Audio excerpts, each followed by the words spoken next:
Good morning. Welcome to the Early Bird Podcast presented by Yahoo Daily Fantasy Sports and, of course, awesemo.com. I'm Dave Lochran, and for the first time on the Early Bird, Chris Randone. You know him from The Bachelorette and from awesemo.com. What's going on, dude? Nothing much, man. Ready to hit up this 14-game slate and break it down. All right, let's do it. We'll jump right into it. By the way, if you haven't checked out Yahoo Daily Fantasy Sports, use the code when you sign up, awesemo, AWESEMO. Get up to $30 in Yahoo Sports rewards points upon depositing. Good as cash. You can use it on the site to make money and then withdraw money. That's Yahoo Daily Fantasy Sports. Lowest management fees in the industry. 0% management fees. You get that if you get in early on that $3 contest. And no mass multi-entry. 10 entry max on all of the large field tournaments. Check it out. Use the code AWESEMO when you sign up. Get up to $30 in Yahoo Sports rewards points. Proud sponsor of the Early Bird Podcast. All right, so here's what we'll do, Chris. Yeah. We have 14 games. We're not going to go game by game. All right. We got the strategy show coming up. We got the deeper dive. You got live before lock. You got all that. So we'll go by tiers. And there's a lot at the top. You got Chris Sale against a pretty garbage Toronto team. He's been lights out over the past 2 months. Trevor Bauer in a very good matchup with the Detroit Tigers, one of the heaviest strikeout teams in baseball. Walker Buehler against Colorado at Dodger Stadium, another favorable spot. And then a tough one for Steven Strasburg, who always seems to beat up on Atlanta, but they've been really solid lately. So those are your guys on DraftKings above 10K. Those are only 4 pitchers, and all of them you could probably make an argument for. Yeah, I mean, to be honest with you, every matchup is ideal, and they're all pitching at home. So, I mean, you really can't go wrong. Probably, I would say out of the 4 of them, I would probably say Bauer and Sale are in the best spots. And, I mean, if it's a $300 difference between Bauer and Buehler, I'm probably going to rock with Bauer in that situation. Yeah, I'd go Bauer. Buehler's interesting. He's basically a K per inning guy. He is really good. And he's been lights out recently. Colorado away from Coors Field has been pretty underwhelming, but it does feel like the strikeout upside is on the side of Chris Sale, of course, and Trevor Bauer. Do you trust Trevor Bauer at that price point with how – I mean, his last start was brilliant. It's good to see him get back on track. The one before that was solid as well. I guess he has. I guess he's gotten back on track. Yeah, I mean, the only thing is Detroit's lineup wouldn't probably scare me as much as Colorado does. I mean, you got Arenado and you got Blackman at the top. And then, I mean, Daniel Murphy can definitely hit right-handed pitching. But when it comes to Detroit, I mean, they strike out number 1 strikeout rate in the league. So that matchup and the $300 difference, I don't think I would be able to pick Buehler over Bauer at that point. And, dude, with Chris Sale, it's funny because – he's 12K, and he's seen his price rise over the past 3 starts. But with the way he's pitching, 12K is more than reasonable. I'd probably pay 13.5 for him with the way he's pitched. Yeah, I mean, the thing is, too, is that, I mean, he's going over 100 pitches. So Toronto, I mean, I think they have, I think it's like 6 or 7 batters that are striking out over 25%. And, I mean, Sale, you got him, I think it's like 36% K rate. So, yeah, I mean, I would pay 13.5 too. There's just no doubt. That's a great matchup for Sale. All right, so that's your top tier. With 14 games, there's a ton of pitching here. Matt Boyd, Herman Marquez, those are your 2 9K guys. We'll go by the thousands here. It makes more sense. I don't know if there's really any sense in getting to either of these guys in tough spots, especially being that they're not ultra cheap. Do you have interest in either of them?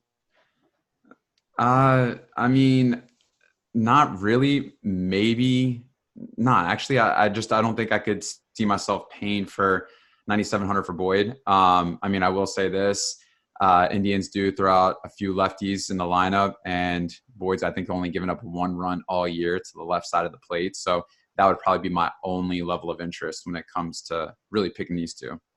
Yeah, it'd be nicer if Lindor and Ramirez weren't switch hitters, and then you'd have a whole, or same with Santana, a whole crop of lefties in there. The problem with me is, like, if I'm going to pay that much for Boyd, I'm just going to pay to the top. You know what I mean? Like, he's been really good.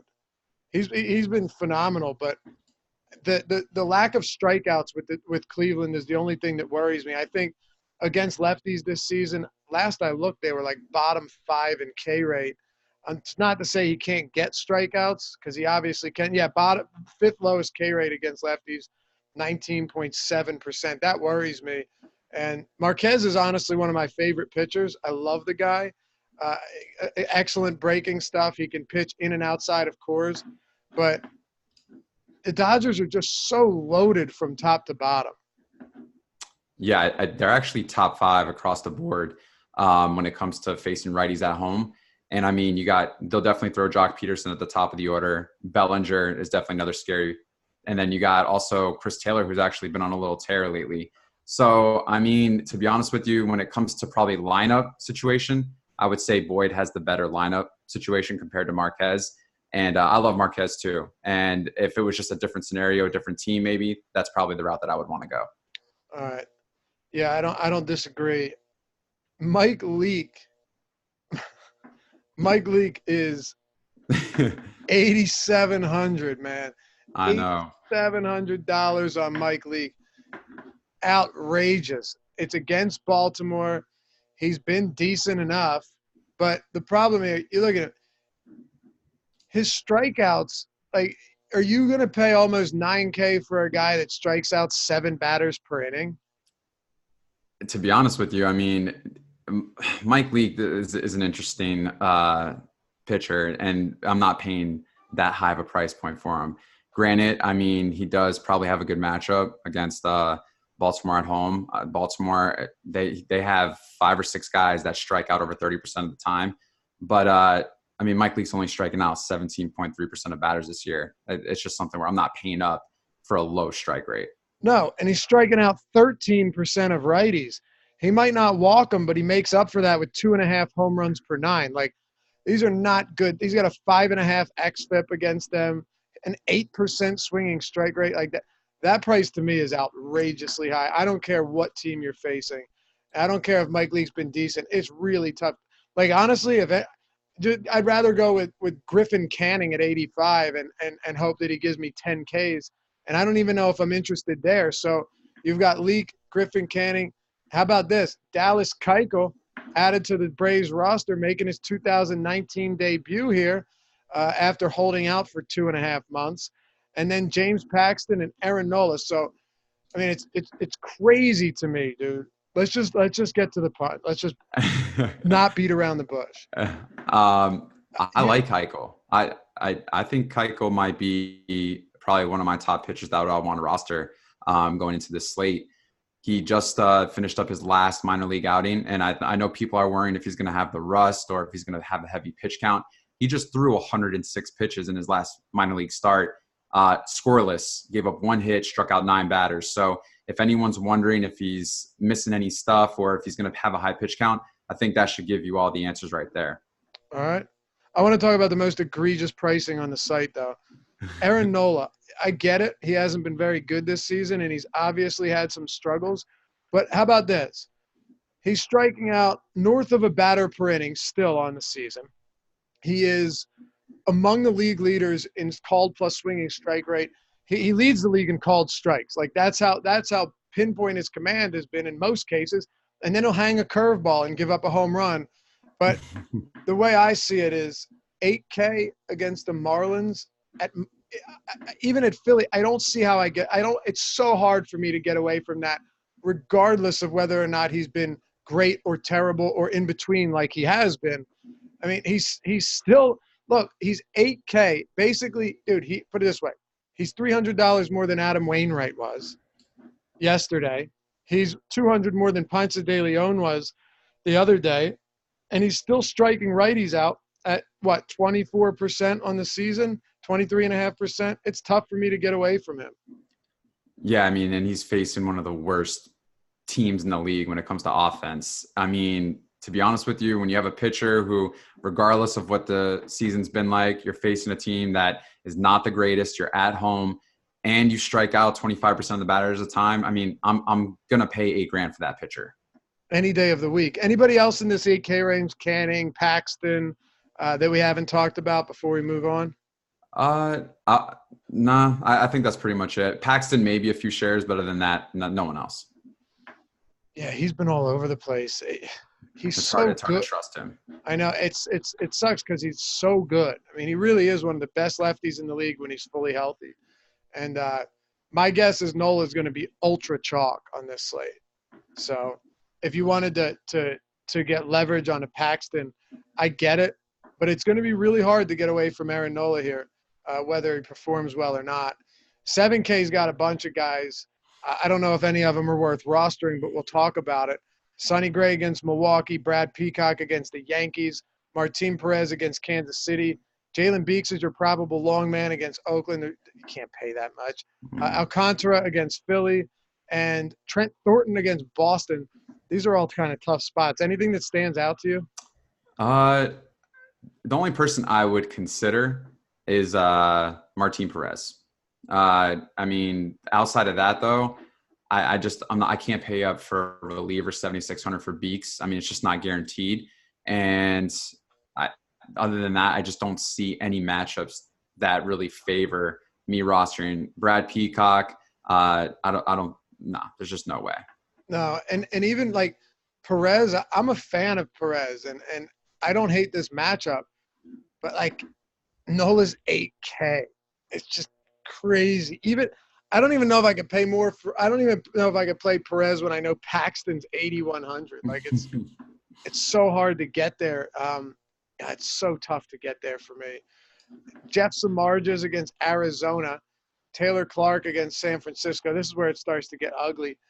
Tanner Anderson, Chase Anderson, Ariel Jurado. What about him? Dude's actually been outside of that last start where he got rocked in Cincinnati. Yeah. He's actually been decent. Like, are there any 6K guys you're looking at here at all? I think I could give Taylor Clark maybe a little bit of interest, maybe a small amount as a SP2. I mean, he's going against San Fran. San Fran really is just not that great of a team offensively. But other than that, Chicago White Sox do strike out a lot. But I mean, in Texas, the ballpark, the weather, I don't know. I mean, any one of these guys is probably definitely a risk. Yeah, it's brutal. Anderson at Miller Park against the team that doesn't strike out, I'll pass. Tanner Anderson against Tampa Bay. Like, I'm pretty sure it was that. Yeah, it was. It was that first start where he actually was good against them in Tampa, but that was a $4,000 pitcher. Now he's 6,700. That's the problem. If some of these guys were sub 5K, like if Jurado was 4,800, I'd have interest in him, but he's not. They're all priced probably where they should be. Would you agree? Yeah, I would say so. None of these guys have been consistent, and I mean, I think they're fairly priced down the bottom. All right, let's get into this 5 and 4K range. We'll do this together. Ronaldo Lopez, Joe Musgrove. Again, here's another guy that if Musgrove isn't chalk, I'll be shocked. Michael Wacha against the Angels, terrible matchup. And then you got like your openers, Ryan Stanek, Yacobonis, Gil Martin against Seattle. Like, is Musgrove going to be 50% owned on this slate? Man, I like Musgrove too. Facing the number one strikeout team. Oh, I know, man. It's just how do you not? I mean, he's already played them this year once too, and you put up 16 points. So I mean, 5,500, potential 15, 20 points, possibly pitching at home. Yeah, I mean, how could you not want to pay that for SP2? I mean, no doubt. It's an egregious price point. Him and Nola. Like, it doesn't make sense. I'm really curious here. It makes me wonder if Nola isn't going to be chalk because everyone's just going to go sail Musgrove. Yeah, I mean, you could easily do that, and it would almost be like you're paying 8,500 for two pitchers if you went Sale Musgrove. Yep. Yeah, exactly. And it still gives you money for bats. So yeah, I mean, that could be definitely the chalk combination of the night. You still got 4,100 per player remaining. You throw in a cheap catcher. Just throw Maldonado in there for the hell of it. You're up to 4,300 per player. That's really easy to do. That'll probably be chalk. Maybe a Sale and Nola and Musgrove will be a combo. I guess we'll have to see once we get to the stacks and see who our top hitting options are and what type of pricing we're talking about. But Is there any? I just don't see how, even if he's chalk, like how do you go to anybody but Musgrove? I mean, you don't. It's just 5,500 for a pitcher that could pitch 80 to 90 pitches and go 5 or 6 innings and strike out quite a few. There's just no way you could possibly overlook that. It just doesn't. It wouldn't make sense. No, I can't go to Waka. I'm not going to Ronaldo Lopez in Texas. Actually, that's a perfect segue into our stacks as we close it out. I mean, Texas against Ronaldo Lopez in Arlington at Globe Life Park in late June. I mean, let me check. I bet the temperatures are going to be 95 degrees, 93 degrees at first pitch. Like, oh, and how about this? Very, very humid. I don't know how you get away from a team like Texas.